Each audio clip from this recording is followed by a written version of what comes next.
All right, this is Clint from the doorway too, hanging out with a couple of members from Antirope. It is Patrick and Slaven. Thank you very much for doing Hi. this. Yeah, I really do appreciate it. Why don't you first of all tell the folks about what you do in the band and a little bit about the band itself? Patrick, you can go on. I'm Patrick. I'm the guitar player of Antirope and also produced the album Amnesia. Hi guys, I'm Slaven and I'm the singer and I play guitar in Antirope. Cool. So the first question I'm going to have is, how did Antirope come to be? Like, kind of give us a little history, because most people that are watching this, it's going to be the first time that they ever really get to hear from you guys. So. Yeah. So I'm, yeah, that's true. I met Patrick in 2008, back in 2008. His former band was looking for a singer, and there was an audition. And I found the band. I thought the band was pretty great, so I went to the studio and met Patrick. And since 2008, we've been making music. So yeah, here we are. In similar bands. So we started Antirope like around 2015 with another name because it was difficult to find a name. And yeah, and we made music and we were happy. It was I played in many bands before, also in bands where we made international gigs and everything. This is how I met Chris from Eclipse Records, by the way, because with my old band I was signed like many years ago. Yeah, and so yeah, we did music, and so it was very different than with my other bands because it was a very it was like hanging out with friends. Sure. So, but this has also a disadvantage. So we just did music and we didn't think about, hey, let's make an album or something. And then one day we said, okay, come on, I think we have to record it. Yeah. Cool. No, that's awesome. So that's going to be tying into exactly what I want to ask is Antirope. That is an interesting name. How did it come and what does it actually mean? So that's a tough one. It really is.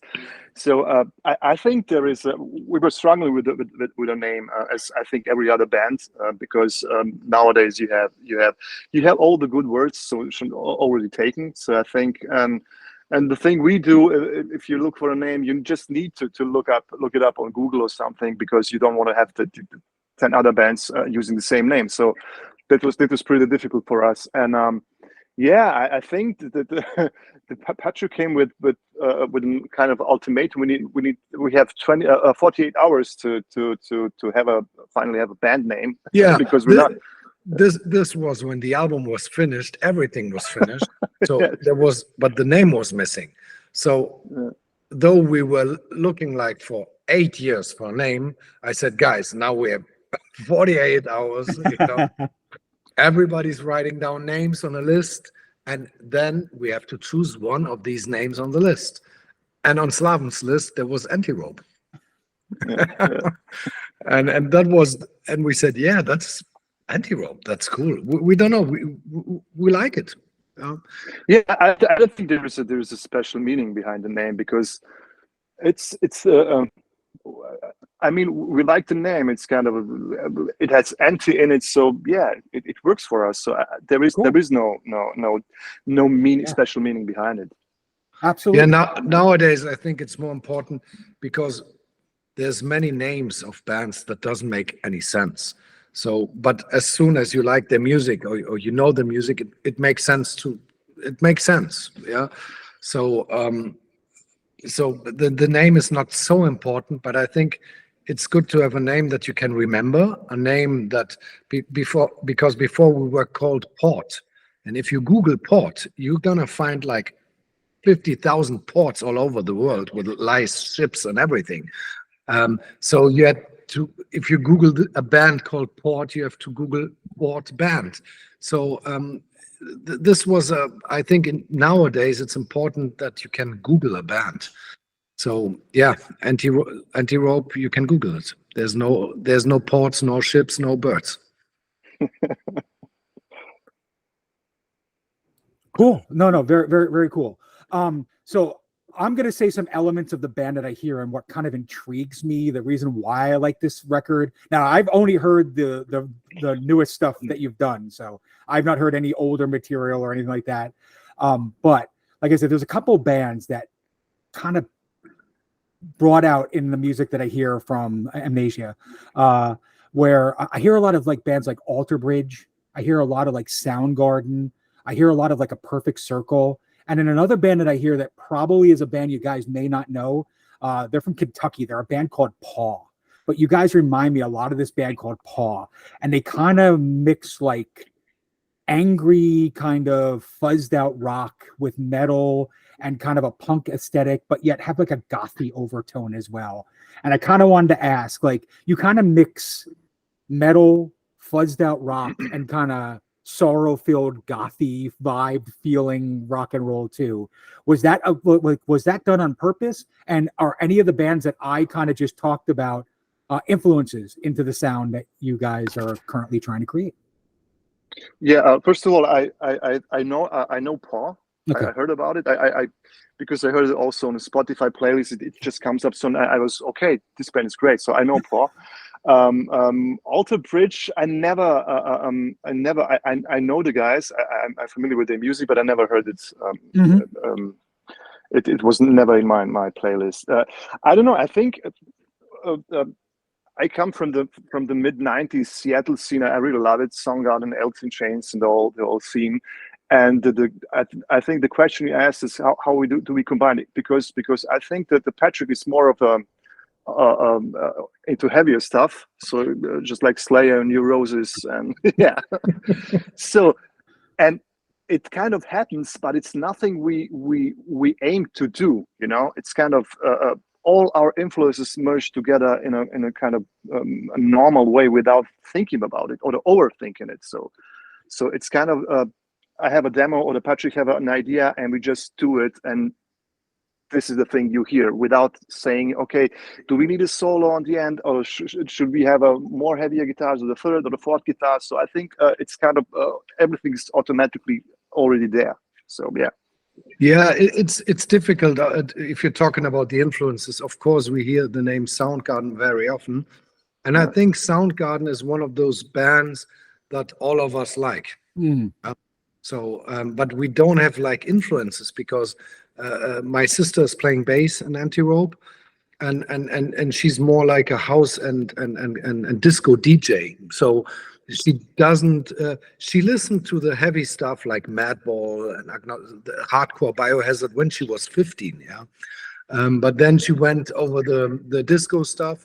I saw that she got her CDs back from, but so there's no like influence. There's no like, oh, let's do music that sounds like this. So I would say, because we never. When we made this album Amnesia, we didn't think 1 minute or even 1 second about will other people like it. So we just did what we wanted to do, and it could also be a very, very heavy song. So we didn't say we are very slow. We are slow. So the first album is slow. Maybe the second one's gonna be faster. I don't know, because we don't really care. Like Slaven said. Very often Slaven's coming up with an idea, and then sometimes we keep it, or we just change. No, we don't keep it, but we work on it, so it gets an Antirope song, and sometimes we change it completely, so it gets something very new. So, but it's never. I would say it's all decisions, musical decisions in Antirope are emotional, never. With the head, it should be like this. We need a single. We need this. We need that. And I think if you listen to the album, you will recognize that it's maybe one style, but the songs are different. So we just do. So maybe on the next album there's a grindcore part. I don't know. Maybe not. I don't know. Yeah, but we're open to everything. No, very cool. That's awesome. So I am going to jump on the Neurosis thing because I see in your press bio that you're influenced by Neurosis. Now, Neurosis is one of my favorite bands of all time. All right, Mine too. through Silver and Blood may want to be one of the greatest records ever made by man. Okay, like literally, in my opinion. Yeah. But I don't hear that influence there. So where is the influence of that sound coming from? I think if you listen to the end of Utopia, you have this let's say it's not influence. I'm a huge Neurosis fan. I played together with Neurosis many years ago with my old band. I love Through Silver and Blood, especially Aeon. The song is awesome. But I think my favorite Neurosis album is the first one I've ever heard, and it was Souls at Zero. Fantastic record. Yeah. Awesome record. So if I could name three of my favorite bands, Neurosis would be Gotcha. in my top three. I love Neurosis.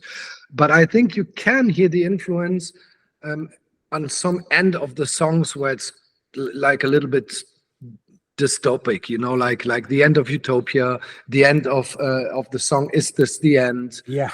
Even sometimes the end of Beautiful Liar, where there's only one. Yeah. So there's influence, but not influence like we would try to copy them. But this is cool that we are four people, because if I would write all songs alone, it would maybe sound more like Neurosis. And also the vocals would sound like Neurosis. So I'm happy that Slaven is there. So I was going to say that the Neurosis elements that I do hear are more of the kind of shoegazing kind of side of Neurosis, like the reverberations, the feedback, the tonality of it, like the heaviness of Neurosis is there. So yeah, that I do agree with you that the bombasticness is definitely there. So yeah, and maybe also, for me personally, Neurosis is the best live band I've ever seen. Period. But what I love about it, so if you go to a concert, you get really hypnotized. Yep. And I think it's the soundtrack of our life. Mm-hmm. You have wonderful moments and you have really painful moments, and that's life. Yeah. Nothing is always beautiful and nothing is always painful. And I think in some of our songs there's some depressive vibe, but always hopeful. So not like depressive, like, oh, we're all gonna die tomorrow.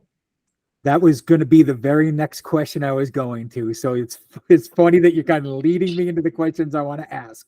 But I was going to say, I love the sorrow-filled, almost proggy elements at time of the music.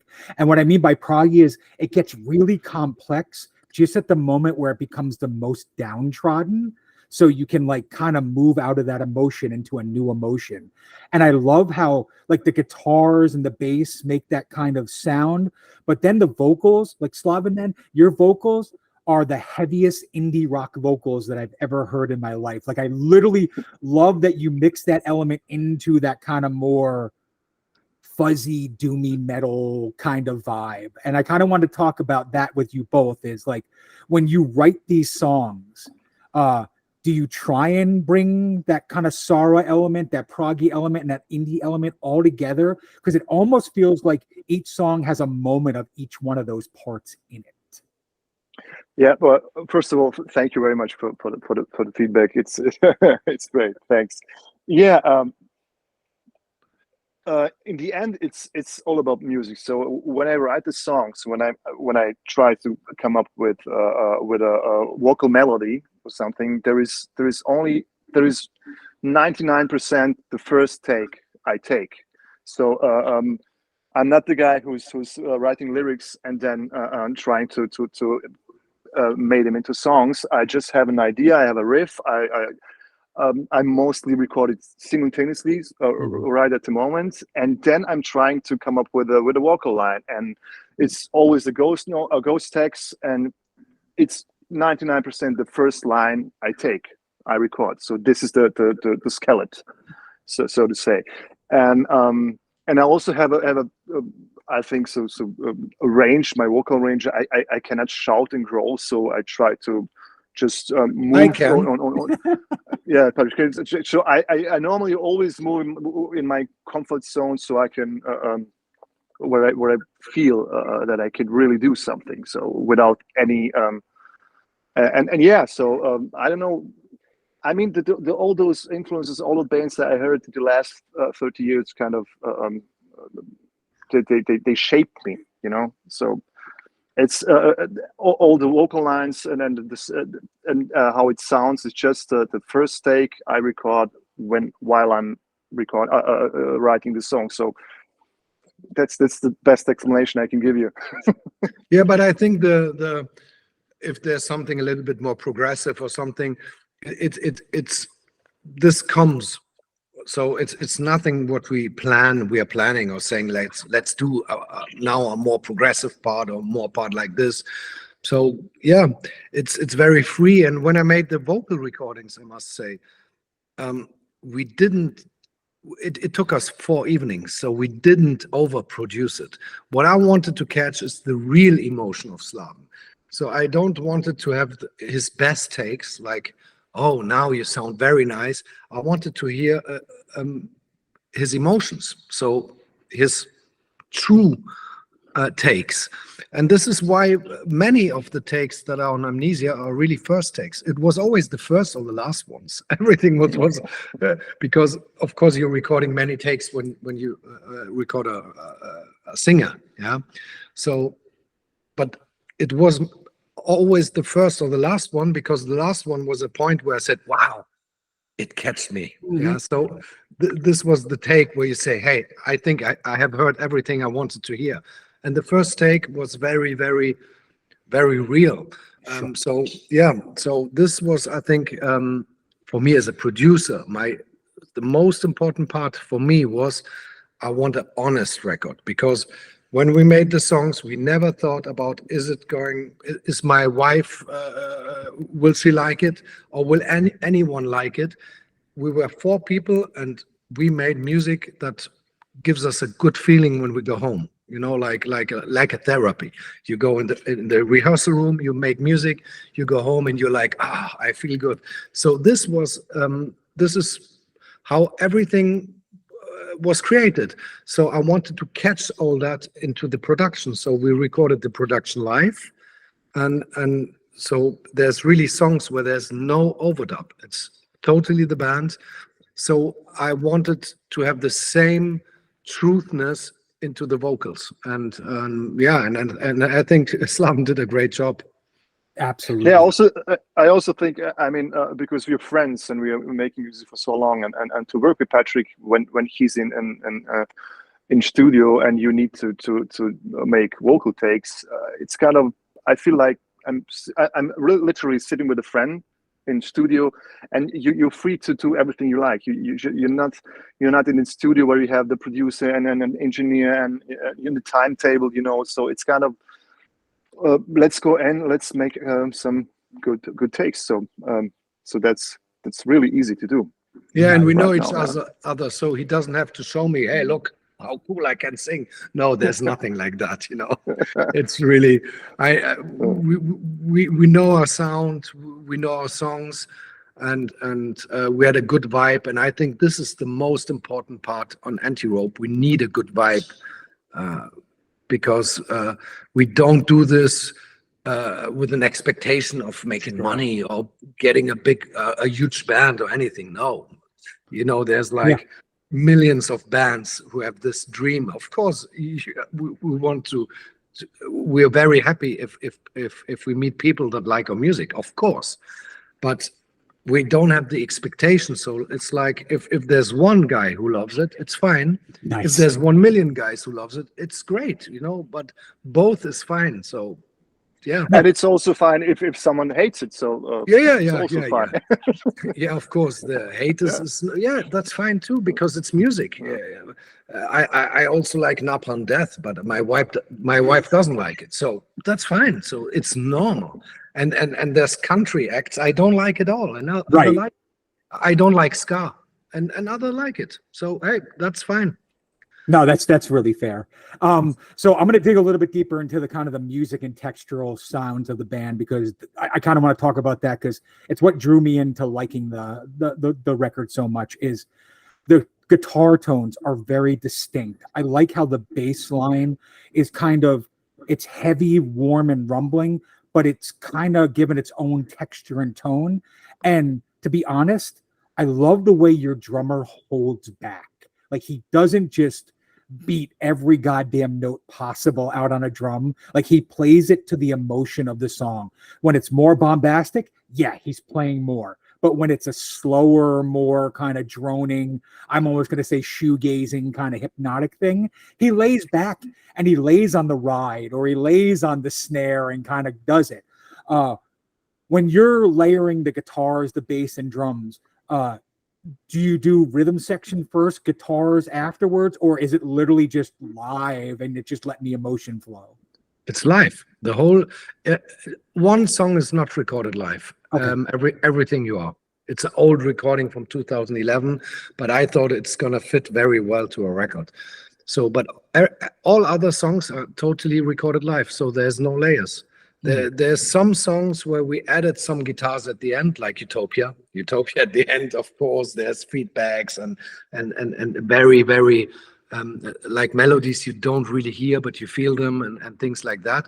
But there are songs like Black or Two where there's nothing. Black or Two, it's the live recording, even the noisy solo, it's not a solo, Yeah. but even this one is live. So everything is live and no overdubs.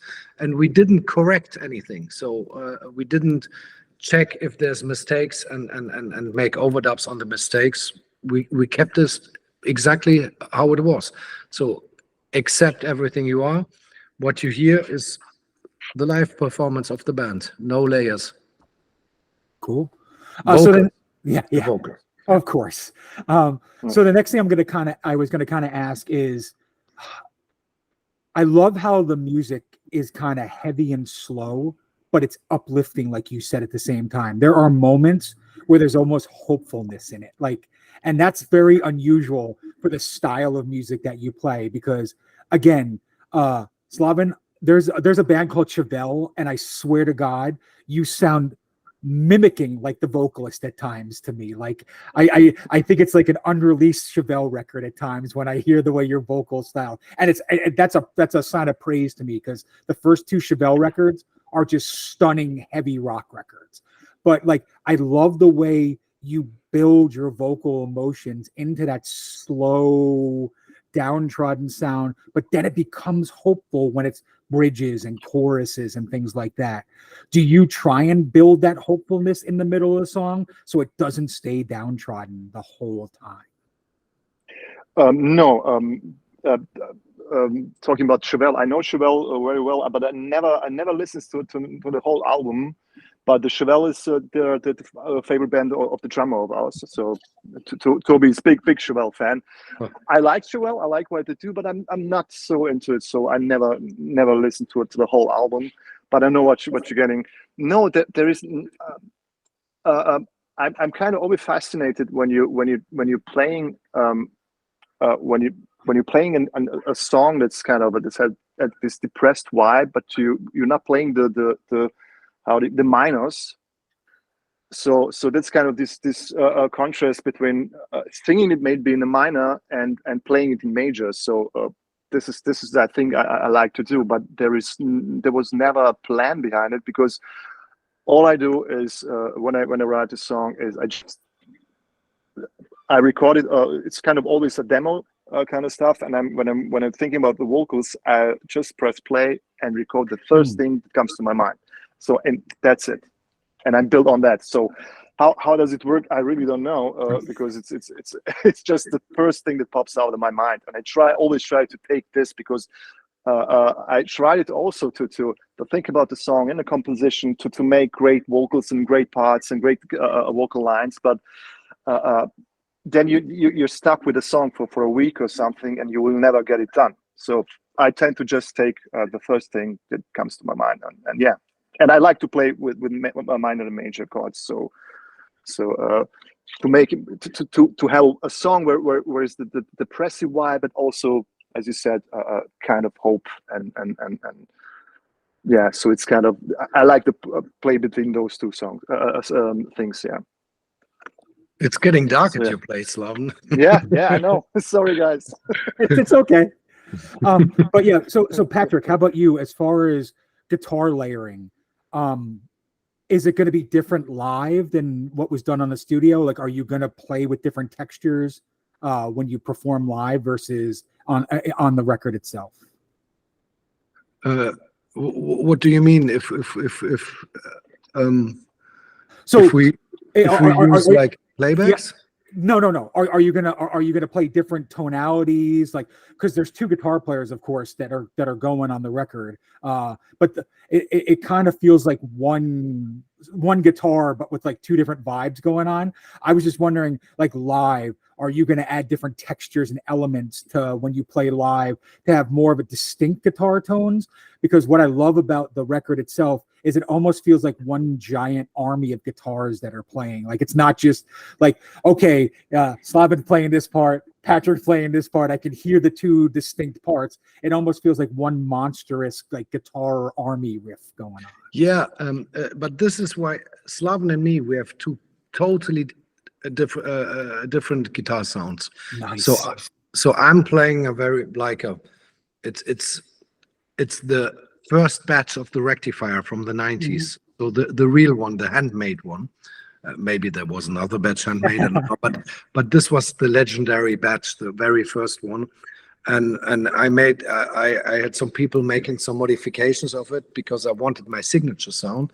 And on the Antirope album, except Black or Two, I'm adding a monophonic octaver, but I'm still playing riffs, so something you shouldn't do. So it's getting very muddy and broken, and Slaven is exactly the opposite. He's playing a single coil pickup. I'm playing humbucker, of course, as a metalhead, and Slaven is playing a single coil, a Fender Telecaster, and he has more like the guitar sound with a twang, and but also with a dirty distortion, and at the beginning it was really like strange to mix because my guitar is like and his one is like but I think when you mix it well together, it becomes one sound. So Slaven is adding some textures to the sound that is missing in my sound, and I'm adding some humbucker textures that are missing in his sound. And I think that's because if you listen, there's another song where I'm not playing an octaver. It's Time is a Killer. Time is a Killer is one song where we both play humbucker guitars, and this sounds more normal. It has more the sound, and if we have our own setup, me with this octaver and a Slaven with a single coil, I think it's a little bit our own kind of guitar sound. Yep. Cool. Yeah, when we're gonna have live, we have the same sound. Nice. Well, but that's what I was saying. It may be two distinct, very different sounding guitars, but when they are on the record together, it just sounds like one beautiful, like morose tone. I don't know how else to say it. Like, it's just great. So very cool. Now, Patrick, you recorded all this in your own home studio, correct? No, it's a studio, not a home studio. Okay. I produced before my wife got pregnant. I produced bands and everything, and when she got pregnant, I thought, okay, kids are expensive. Maybe I should do something else. Cool. So, but I still have my studio, and I produced bands like maybe Lacrimas Profundere. Yeah, I made like 3 or 4 records of them, Dark Seed, and so this was my job. Now it's not my job. Now I just produce Antirope, and I love it. Because that's what I was going to ask, because like the bands that you've produced are some bands that I love the more melancholy death metal and doomy stuff. So like the stuff you've done is stuff that I love. Okay. Like that's the kind of music, and Antirope comes from that background you may not be a doom metal band. Okay. Like but you have those elements and layers. Yeah. Do you feel if you didn't record this record that the Antirope record would have sounded completely different? Or do you think you could have had another person record this and the same record be presented to us? Of course, there's producers. I would love them to produce a record. Like, of course, like if Rick Rubin would say, "Can I produce a record?" we would say, "Yeah, that's a great idea." But there's also many producers that I don't want them to produce an album because, especially in Germany, where we come from, I think productions are very accurate, or let's say even on many modern metal, not all of them, like Gojira is great. Yeah, so I don't want to mix everything, but there's many modern metal bands that all sound very similar.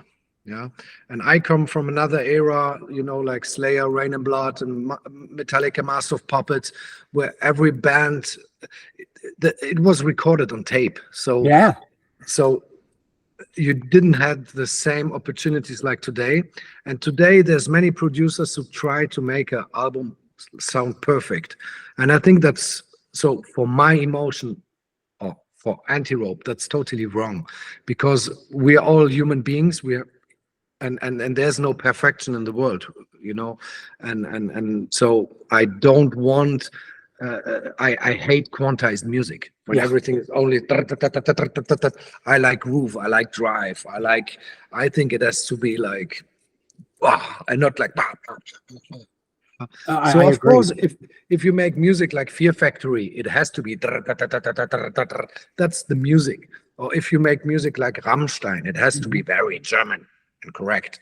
But I don't think that we have a German sound. We have a more like international sound, and this sound needs emotion. It needs not to be perfect. There's no perfection in the world. So this is why it would be difficult. I like producing the records, but of course there's producers where I'm very, very, I love their work and I would love them to produce an album. So of course, if one of these producers is coming, they can do it. But if they're not coming, what is more realistic, I will do it. Nice. And I totally agree with you. I'm going to be 51 next week. So I am from that old school. Oh, yeah. So literally the first demo tape I ever did with my band was on a 2-track Tascam reel to reel. So I totally understand like that analog sound, that, not metronized machine tone. Cause like the reason why I like, again, Antirope is it's not sloppy, but it's real. And like when you hear real music, that kind of touches your soul and touches your heart. And I think that's like why I like what I hear. But that's all about music. This right. is if you listen to the sound that you listened when you were 15 years old, you feel the emotion you felt like when you were 15. So this is the most important part about music, I think. And of course, it's very nice to use loops, a perfect loop.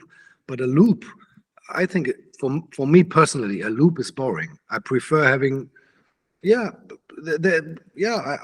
like the realness, because all the music we grew up with was real because there was tape. Yes, it was real. Absolutely. No. So awesome. we need this emotion, I think, to be really hooked up. Like, oh, I love this record. So yeah, we need this. Cool. So for the both of you, I kind of want to get a thought process, because I see a lot of reviews that use the word alt metal. Okay. Alt metal is not something that's real to me. Okay. It's like some kind of made up bullshit term that like people try and throw alternative music and heavy metal. They threw bands like Alice in Chains and Soundgarden. And I think that's just because what they hear is what it is. If you were to set the record straight for people to stop using the goddamn term alt metal, what would you say your band actually is? Like, how would you explain it to someone that's going to be listening to it for the first time? Tell it to me, Clint. So you want me to tell you? Tell me. Because for me, it's music, it's rock. Right. Yeah. So if you want it coming from me, who's just a fan listening to you, it's fuzzed out heavy rock with kind of doomy and gothic overtones. Like I don't know how else to explain it, but like it's not 100% metal. It's not 100% alt rock. I mean, dude, like honestly, when I tell people like, hey, check this record out, I tell them it's like equal parts like Swerve Driver, The Cure, and Soundgarden. Like throw all three of those bands together and you have Antirope. If you just want a metal record, this is not for you. If you want like an alternative heavy rock record, this is not for you. You have to be open and like diverse styles. Yeah, that's very cool. I like your comparison, but it's so difficult. Like, what is Faith No More? They have songs like "Surprise, You're Dead," and then they have songs with like a rapper. Evidence. Yeah, or like Evidence. So, what is Faith No More? Yeah, and again, and Faith No More. My favorite song is RV. Okay, like so, like literally, you tell me what RV is. It's like a hateful lullaby of a drunk guy singing about his family. Like, come on, man. Okay, like I agree. Like, yeah, it's so hard sometimes. I was just kind of wondering, like, if somebody asks you, so Patrick kind of gave me his vibe. Slaven, like, what do you tell people? Yeah, I would exactly tell them the thing you just told me, because it's the comparison. I would say take this band and mix it with this band and this band, and kind of somewhere in between there is Antirope. So, but I hate it. I'm not fond of those those Cupboards. how do you call them, cupboards of music, like alternative metal, doom metal, post metal, thrash metal. I mean, it always gets bigger nowadays when I'm looking for some new sound, and I so there's kind of 4 or 5 different words in a genre, so it's, where do you start? Absolutely. So I would tell them, take, I don't know, take a little bit from Soundgarden, mix it with a little bit from David Bowie or something, and as you said, The Cure, and also then Slayer and New Roses, and you maybe you can get Antirope out of it. But if I'm being honest, I couldn't tell you that it's alternative metal or post metal, because metal, I don't know, we can't offer a little bit metal, but also not. So it's so difficult. It's really, a friend of my sister says, "How can you call this metal? It's hardcore." Okay, maybe, okay. So, because the metal freaks like hardcore, but the hardcore freaks don't like metal. Right. It was like 30 years ago like that. Maybe it's still the same. I don't know. So he was upset. It's not metal. I like it. It's hardcore. Okay, it's hardcore. So basically, it's rock. It's rock music. It started with Black Sabbath. I think they were the first one who made metal riffs. Yeah. And of course we have a metal guitar sound, but I would call it rock, because I don't know. I don't know. This is why alternative metal maybe is not too bad, because alternative rock would be wrong. This would be like, how are they called? Nickelback and that stuff. But alternative metal, maybe, because it's metal but alternative. I don't know. I don't like these things. Let's. No, that's good. That's good. But what I know is, when I look on Apple Music, and I'm looking like the new stuff coming out, and I look at alternative rock, it's more like pop music and indie. I don't like this, so I always have to check out metal. And in the metal category, there's also things that are not real metal, like Marilyn Manson and everything. So the alternative rock on Apple Music is very, very pop music. So I prefer alternative metal than alternative rock. Right. But even if you tell me, you're telling many names, so it's not one expression. So the target that a label is asking you, how would we call it? And you say, it's doomy rock with post influence and metal, post metal influence. Then a label will always say, no, I need one word. And then it's difficult. Fair enough. No, I agree with you wholeheartedly. The alternative rock world, to me, has gotten very dancey almost. Like, forget about the pop side. It's gotten very like, it's not the alternative rock that we grew up on in the 90s and stuff like that in any way, shape, or form. So I want to ask, I know you knew Chris for a while and you've worked with him before, but how did Antirope get on that label? And the reason why I ask is I like a lot that's on Eclipse, but you sound like no other band on the label to me. Okay. Like you are, yeah, you are something very, there's some great bands on that label. Do not get me wrong. But like when I heard you, I was like, this is not an Eclipse band. Like I just like, this is something very different. How did you get him to agree to release it? Oh, I was still in contact with Chris. So I had a band. It was like we made a debut album in 2004, so a long time ago. And we had a German label, we had a Turkish label, and Chris was the American label. So he released the record in America, and yeah, and we were in contact. So when we made Antirope, that was called Port before, I've sent him the first demo where there's Dead Son on and Blackout 2 and Utopia, and he said, wow, that sounds like a powerful version of Soundgarden or something like that, he said. Yeah. So he liked it, and he said, hey, let's do something. Yeah, and then it took us some time. We had a lineup change, so and then Corona was coming, and when the album was finished, was ready, I said to Slaven, hey, I'm gonna send it to Chris because I'm still in contact. He liked the demo. Slaven remembered and said, yeah, send it to Chris, and Chris said straight on, yeah, let's do it. Nice, very cool. So I want to talk about the album cover for a second because it's something that I love that you did. It's not something you can just say, okay, the album cover is this, the album cover is that. Like it almost plays on the tonality and the emotions of each song on the record. When you put the cover together with the music, was this the intention all along, or did somebody give you artwork that just stuck out for it?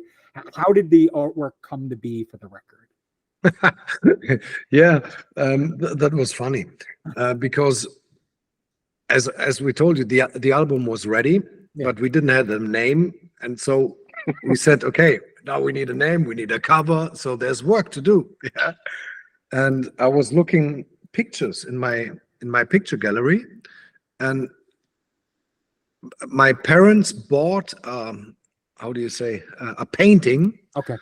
From an artist in France, and I had on my computer a picture of this painting, and I liked this painting, but it was very bright.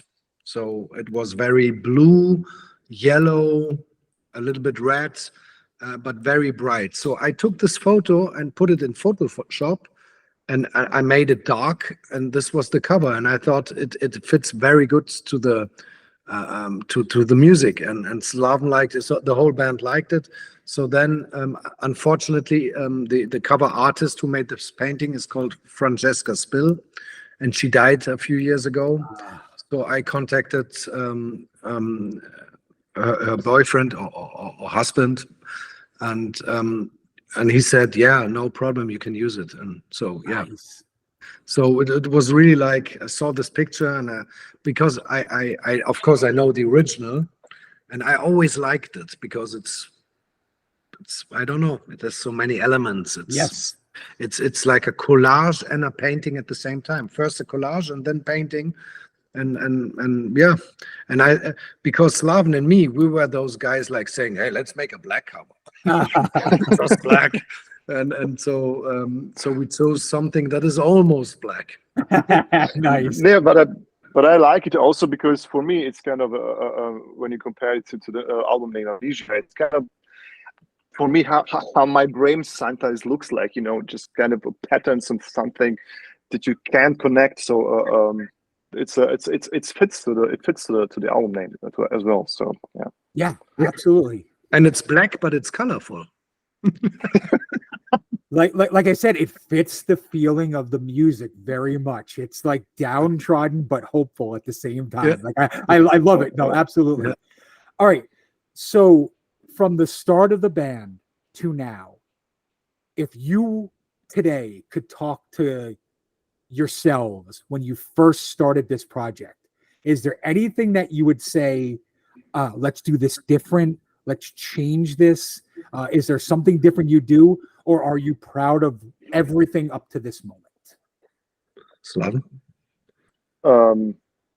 No, I wouldn't change a thing because that's the way the album sounds. And also, I was sitting with Patrick in studio. We were listening to the album, and I was like, and he showed me some parts of some songs where you really hear the wrong guitar riff playing or something, and I was like, do we need to change this? And Patrick was like, no. It's original. It's a mistake, but it's all kind of a part of a song. So don't change it. And I think that's I would change a thing because the way we did this was really for me was a kind of a nice journey. I learned a lot, and no, I wouldn't change a thing. It's kind of great how it is. Yeah, what Slaven is talking about on one song, we don't say it because on the making of we said the first three who will find the mistake get a T-shirt for free. So he just played a wrong chord. Yeah, but it's not wrong that it sounds wrong. It's wrong if you see the composition. Right. It was meant to be another chord. And Slaven thought, oh, I'm in a mood, I play another chord. And so, of course, it was wrong. And this is what Slaven was saying. He was saying, oh, do I have to overdub it? And I said, no, it sounds good, so it's fine. So, Nice. yeah, and would I do something differently? Yeah, maybe, but not about the record. Maybe I would have recorded the album like 3 years before. Okay. I think we have been a little bit lazy at the beginning because we were really like, oh, it's nice to make, I can just talk for myself. Yeah, I was really like, oh, it's great making music with great people and friends. And so, yeah, so there was not like this, oh, let's make a record. It was more like, let's make songs or Yes. let's play. And yeah, so maybe we took a little bit too much time, maybe, yeah. But I wouldn't do anything differently now because the album is real and the next one will be the next one. So Sure. yeah, this is a big problem. If you think you can always do things better, always. Yeah. Yeah. So, but if you think like that, you will never finish a record. Yeah, because every day you get some new ideas. Oh, I could put a zeta inside. It's nice. You know, like there's so many elements you can add into music, but you have to find the point where you say, okay, that's it. We're gonna release it. Sure. Yeah. So the last question I'm going to ask is something I ask a lot of artists, and I just want to kind of get your thought process on it because it always intrigues me who you would like to do something with. So both of you, take a moment and think: is there anybody that you would want to take one of your songs and re-record it and make it their own? Like, if you could pick one artist to do it, who would it be and why? Ah, nice question, Slavens. You start. I have to think. Yeah, I would really like to. It would be really interesting. Maybe Trent Reznor Okay. from Nine Inch Nails, because yeah, he's incredible and really like the thing he does, and especially, I mean, his whole career is kind of amazing. And what he's doing right now is also kind of amazing. Film music and Yeah. stuff. Yeah, that would be challenging to hear Antirope song covered or remixed, or I don't know, changed by Trent Reznor. So Cool. that would be fun, yeah, to hear. Patrick, Yeah. you're up, my friend. Very difficult. Very difficult. Yeah, of course, I would say. I think it's obvious. I would love New Roses to play one of our I songs figured. and to make it very heavy, but they have no guitar player right now, so I could help them cover the song. No problem. No, very cool. Yeah. No, awesome. So what I'm going to do is kind of give you the last couple minutes in the interview. But first of all, thank you very much for doing this. I really appreciate it. Your new record is phenomenal to me, and I'm not the most politically correct person in the world, so I'm just going to say, like, people need to get this record, get off their ass, buy this record, enjoy it, listen to it, because they're going to be shocked. There's so many different layers on this record. It's not just like, the thing that I've seen in the reviews is people are missing it. Okay. Like, they focus on the one thing they love or hate about your band, not about the band in general. And there's so many different layers.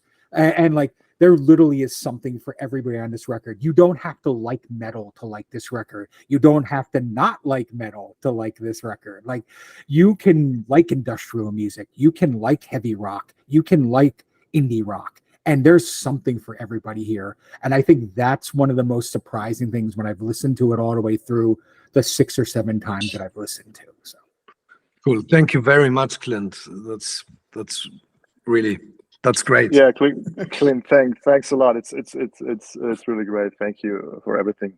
cool. And then I'm going to leave it with you guys can like take a few minutes and talk about what the next 3 to 6 months hold for the band. Like, what are you guys going to be doing? Patrick? So right now we're preparing a live set, and we're gonna play a show on 5th of August, like the first Amnesia, let's say, release gig on a festival in Germany, like Free and Easy. And yeah, maybe we're a little bit late with the booking, so Sure. because we were really focused on the album right now. So if there's some more shows, we will play shows, but we will also get back as soon as possible in the rehearsal room or studio. It's the same. Yeah. And follow up working on the new songs. We already started working on the new songs, and then we got signed.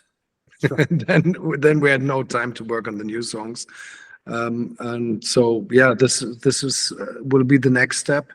And there's already some very nice ideas and already some songs. So yeah, I like the songwriting time. This is the period where you can be creative. Yeah. Sure. And because the sound of the second album, I think, will be kind of similar. So the first record was, as a producer, also a creative process. But now I think the songwriting will be the more creative process, and I like that. So I think these are the new steps, and yeah.